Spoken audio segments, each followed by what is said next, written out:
우리는 눈에 보이는 것만 현실이라고 생각하며 살아가지만 성경은 그렇지 않다고 말합니다. 지금 이 순간에도 보이지 않는 세계에서는 전쟁이 벌어지고 있습니다. 그 전쟁은 단순한 갈등이나 어려움이 아니라 하나님의 사람들을 넘어뜨리려는 악한 세력과의 실제적인 싸움입니다. 우리는 종종 그 사실을 잊은 채 살아갑니다. 하지만 성경은 우리에게 분명히 말합니다. 이 전쟁은 무시한다고 끝나는 것이 아니며 우리가 인식하지 못할 뿐 우리 삶에 실제로 깊이 영향을 미치고 있습니다. 그리스도인은 단순히 교회를 다니는 사람이 아니라 전쟁터에 서 있는 사람입니다. 그리고 이 전쟁에서 사탄이 가장 두려워하는 무기가 하나 있습니다. 바로 하나님의 말씀입니다. 하나님께서 주신 말씀은 단순한 글이 아니라 살아있는 능력이고 어둠을 무너뜨리는 힘입니다. 오늘 우리가 함께 나눌 이 말씀은 그 무엇보다 실제적이고 강력한 무기입니다. 사탄이 수세기 동안 감추려 했고 성도들이 사용하지 않기를 바랐던 바로 그 말씀입니다. 지금부터 이 진리를 함께 나누며 우리의 입술로 선포해야 할 이유를 분명히 확인해 보려 합니다. 첫째, 하나님의 말씀은 종이에 적힌 문장이 아니라 살아있는 무기입니다. 많은 사람들은 성경을 하나의 종교 경전이나 도덕적인 교훈서 정도로 생각합니다. 그 안에 좋은 이야기들이 있고 삶에 도움이 될 만한 조언들이 담겨 있다고 여깁니다. 하지만 성경은 단순한 책이 아닙니다. 하나님의 말씀은 살아있고 지금도 힘있게 역사하고 있습니다. 히브리서 4장은 이렇게 말합니다. 하나님의 말씀은 살아있고 활력이 있으며 어떤 양날의 검보다도 예리하여 혼과 영과 관절과 골수를 찔러 쪼개기까지 하며 마음의 생각과 뜻을 판단하신다고요. 이 말씀은 단순히 글자가 아니라 실제로 우리 마음을 꿰뚫고 현실을 바꾸며 영적 세계에 영향을 주는 능력이라는 뜻입니다. 예수님께서도 이 진리를 보여주셨습니다. 광야에서 사탄이 3번이나 예수님을 유혹했을 때 예수님은 어떤 논리나 감정으로 반응하지 않으셨습니다. 그저 기록되었으되라는 말씀으로 대답하셨습니다. 사탄은 더 이상 어떤 말도 하지 못했고 결국 떠날 수밖에 없었습니다. 왜냐하면 하나님의 말씀에는 권위가 있기 때문입니다. 사람의 말은 설득하거나 감정을 흔들 수 있을지 몰라도 악한 영들은 하나님의 말씀 앞에서는 전혀 힘을 쓸 수 없습니다. 지금도 마찬가지입니다. 우리가 삶 속에서 겪는 많은 눌림과 억압, 두려움과 혼란은 단순한 감정 문제가 아닐 수 있습니다. 영적인 전쟁일 수 있고 거짓된 생각에 묶여있는 것일 수 있습니다. 그때 필요한 것은 단순한 위로나 조언이 아니라 하나님의 말씀입니다. 말씀을 듣는 것도 중요하지만 말씀을 선포할 때 완전히 다른 일이 벌어집니다. 어둠은 말씀 앞에 머물 수 없습니다. 빛이 들어오면 어둠은 자동으로 물러나듯 하나님의 말씀이 선포되는 그 순간 사탄은 그 자리를 지킬 수 없습니다. 그렇기 때문에 사탄은 하나님의 사람들로 하여금 성경을 덮어두고 살게 만듭니다. 말씀을 알지 못하게 하고 말씀을 믿지 못하게 하고 말씀을 입술로 선포하지 못하게 만듭니다. 그는 성경이 집에 있는 건 괜찮아 합니다. 하지만 그 말씀이 삶에서 열리고 입술로 나오고 믿음으로 선포될 때 그는 가장 큰 위협을 느낍니다. 그래서 우리는 알아야 합니다. 하나님의 말씀은 내 생각을 다잡기 위한 도구가 아니라 어둠을 꿰뚫고 묶인 것을 끊어내는 무기입니다. 그 말씀을 믿고 사용할 때 내 삶의 현실이 바뀌기 시작합니다. 눌려있던 감정이 풀리고 반복되던 실패의 사이클이 깨지고 무기력했던 마음에 다시 생명이 들어옵니다. 그것이 말씀의 능력입니다. 이 진리를 깨닫는 것이 영적 전쟁에서의 첫 번째 승리입니다. 지금 이 순간부터 말씀을 단지 읽는 데 멈추지 않고 하나님의 말씀을 무기로 붙들기 시작할 때 어둠은 반드시 물러가게 될 것입니다. 둘째, 말씀이 믿음으로 선포될 때 영적 전쟁의 판도가 바뀝니다. 하나님의 말씀은 그 자체로 능력이 있지만 그 말씀이 내 입을 통해 선포될 때 더 강력한 힘을 발휘하게 됩니다. 많은 사람들이 성경을 읽기는 하지만 그것을 실제로 삶에 적용하거나 선포하지는 않습니다. 말씀을 알고 있다는 것과 그 말씀을 믿고 선포하는 것은 완전히 다릅니다. 우리가 말씀을 믿고 소리내어 선포하기 시작할 때 그 순간부터 영적 세계가 움직입니다. 단순한 고백이 아니라 하늘의 권위를 담은 선언이 되기 때문입니다. 예수님께서도 광야에서 사탄을 물리치실 때 기록되었으되라는 말씀을 입술로 선포하셨습니다. 마음속으로 생각만 하신 것이 아닙니다. 직접 말씀을 말하셨고 그 말씀이 사탄을 물리쳤습니다. 말씀이 선포될 때 그 말은 그냥 소리가 아니라 하나님의 권세가 담긴 명령이 됩니다. 성경은 믿음은 들음에서 나고 들음은 그리스도의 말씀으로 말미암는다고 했습니다. 그런데 듣는 데서 멈추면 실제 돌파가 일어나지 않습니다. 듣고 믿고 말할 때 비로소 하나님의 능력이 현실 속에서 드러납니다.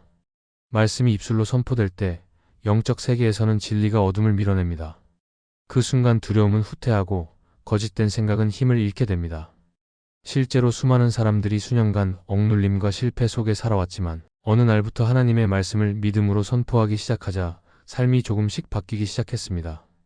처음에는 아무 일도 없는 것처럼 보였지만 말씀을 계속 선포하자 마음에 평안이 생기고 반복되던 패턴이 끊어지고 닫혀있던 길이 열리는 것을 경험하게 되었습니다. 사탄은 이것을 누구보다 잘합니다. 그래서 성도들이 말씀을 선포하지 못하게 합니다. 교회는 다니되 말씀을 마음에 담지 못하게 하고 기도는 하되 권세 없이 기도하게 만들고 성경은 소유하게 하되 읽지 못하게 합니다. 왜냐하면 믿는 자가 말씀을 붙들고 선포하는 순간부터 전쟁의 판도가 바뀌기 때문입니다. 말씀은 그냥 위로가 아닙니다. 상황을 바꾸는 선언이고 하늘의 뜻을 땅에 이루는 도구입니다.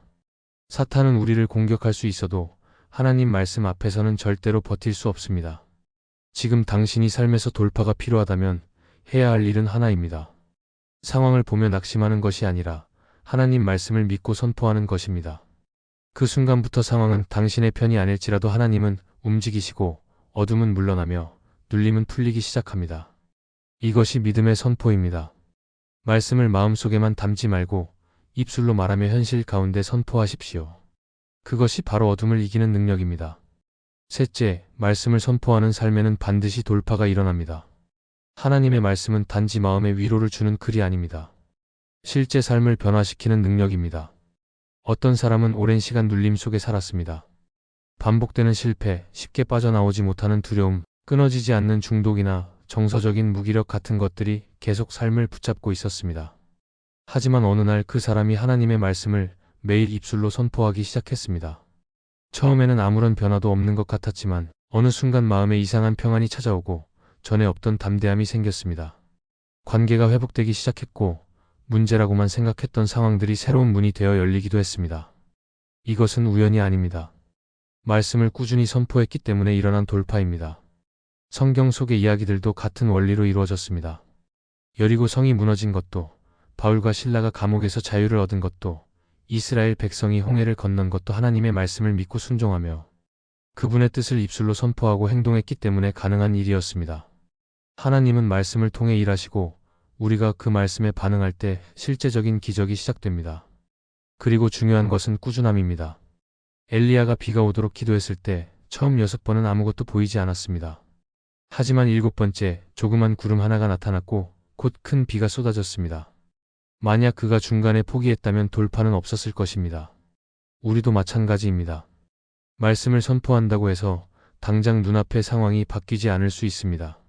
하지만 하나님 말씀은 선포되는 순간부터 현실을 바꾸기 시작합니다. 보이지 않는 세계에서는 견고한 진이 흔들리고 사탄의 지배는 약해지며 하나님의 개입이 시작됩니다. 어떤 사람은 말씀을 선포하며 몇 달이 지나도 아무 일도 없는 것 같아 포기합니다. 그러나 바로 그때 실제로는 가장 중요한 일이 일어나고 있는 중입니다.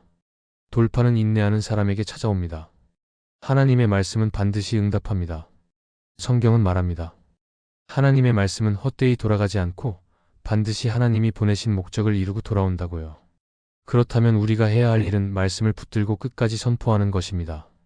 내 감정에 따라 중단하지 말고 상황이 어렵다고 입을 다물지 말고 하나님의 약속을 매일 믿음으로 선포하십시오. 당신의 말이 멈추지 않을 때 어둠은 더 이상 그 자리에 있을 수 없습니다. 결박은 끊어지고 억눌림은 풀리고 하나님의 돌파는 반드시 현실이 됩니다. 이것은 단지 가능성의 문제가 아니라 말씀을 믿는 사람에게 일어나는 실제입니다. 말씀을 붙들고 살아가는 삶, 그 삶에는 반드시 돌파가 있습니다. 넷째, 말씀을 꾸준히 선포하는 삶은 사탄이 가장 두려워하는 방식입니다. 하나님의 말씀은 한번 외쳤다고 모든 것이 즉시 바뀌는 마법의 주문이 아닙니다. 말씀을 선포하는 삶은 훈련이고 인내이며 결국에는 무너지지 않을 믿음의 기초를 쌓는 과정입니다. 많은 사람이 처음에는 열심히 선포하다가 얼마 지나지 않아 포기해버립니다. 눈에 보이는 변화가 없다고 느껴지기 때문입니다. 하지만 진짜 변화는 눈에 보이지 않는 영역에서 먼저 시작됩니다. 견고한 진은 한순간에 무너지지 않지만 말씀은 그 진을 조금씩 흔들고 무너뜨리는 능력이 있습니다. 하나님은 우리가 꾸준히 말씀을 붙들며 그 위에 삶을 세워가기를 원하십니다. 팀 켈러는 일과 영성이라는 책에서 이렇게 말했습니다. 하나님의 말씀은 우리의 삶을 매일매일 조금씩 바꾸는 유일한 힘이며 그것을 놓지 않고 붙드는 사람은 결국 변화된 삶을 경험하게 된다. 말씀을 매일 선포한다는 것은 단순히 외우는 것이 아니라 그 말씀을 마음에 담고 삶에 적용하겠다는 고백입니다. 처음에는 감정이 따르지 않아도 상관없습니다.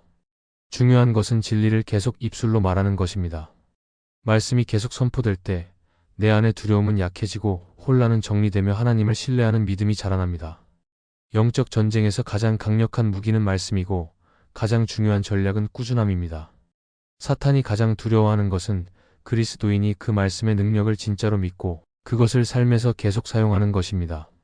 한 번만 선포하고 끝내는 것이 아니라 날마다 믿음으로 말씀을 말하고 기도하고 적용하는 삶. 그 삶은 사탄의 거짓을 무너뜨리고 하나님의 진리를 삶의 중심으로 세우는 강력한 통로가 됩니다. 꾸준히 선포하는 사람은 변화를 경험하게 됩니다. 처음에는 조용히 시작되지만 어느 순간부터 마음이 달라지고 생각이 달라지고 결국 삶이 달라집니다. 어둠은 빛을 이기지 못하고 거짓은 진리 앞에 무너지고 눌림은 하나님의 말씀 앞에서 설 수 없습니다. 말씀이 삶에 깊이 들어오면 사탄은 그 영역을 더 이상 지킬 수 없습니다. 그래서 말씀을 알고도 선포하지 않는 사람보다 작고 연약해 보여도 믿음으로 매일 말씀을 선포하는 사람이 사탄에게 훨씬 더 두려운 존재입니다. 하나님은 그 꾸준한 선포 위에 돌파를 예비해 놓으셨습니다. 끝까지 말씀을 붙들고 계속 선포하십시오. 사탄은 멈추길 원하지만 하나님은 지금도 그 말씀을 통해 당신을 강한 용사로 세우고 계십니다. 지금까지 함께 나눈 말씀을 통해 분명히 알 수 있습니다. 하나님의 말씀은 살아있고 실제로 우리 삶을 변화시키는 능력이 있습니다. 성경은 단지 읽는 책이 아니라 선포해야 할 무기입니다. 예수님께서 사탄의 시험 앞에서 말씀으로 승리하셨듯 우리 역시 그 말씀을 믿고 입술로 선포할 때 어둠은 물러가고 억압은 끊어집니다. 하지만 이 능력은 단번에 경험되는 것이 아니라 꾸준한 믿음의 삶 속에서 열매를 맺습니다. 말씀을 반복해서 선포할 때 보이지 않는 세계에서 이미 역사가 시작되고 있다는 사실을 잊지 않아야 합니다. 아무리 작고 연약해 보여도 말씀을 붙들고 선포하는 사람은 사탄에게 가장 위협적인 존재입니다. 하나님은 우리에게 이미 권세를 주셨고 그 권세를 사용하기를 원하십니다. 이제 더 이상 눌린 채 살아가지 않아도 됩니다. 진리를 알고 그 진리를 선포하며 그 진리 위에 삶을 세우기만 하면 됩니다. 계속해서 말씀을 선포하십시오. 멈추지 마십시오. 그리고 결국 하나님께서 약속하신 돌파와 자유를 당신의 삶 속에서 보게 될 것입니다. 이 영상이 은혜가 되셨다면 좋아요와 구독으로 함께 해주세요. 여러분의 한 번의 클릭이 더 많은 사람들에게 하나님의 말씀을 전하는 소중한 통로가 됩니다. 감사합니다. 하나님께서 여러분의 삶의 평안과 은혜로 함께 하시기를 기도합니다.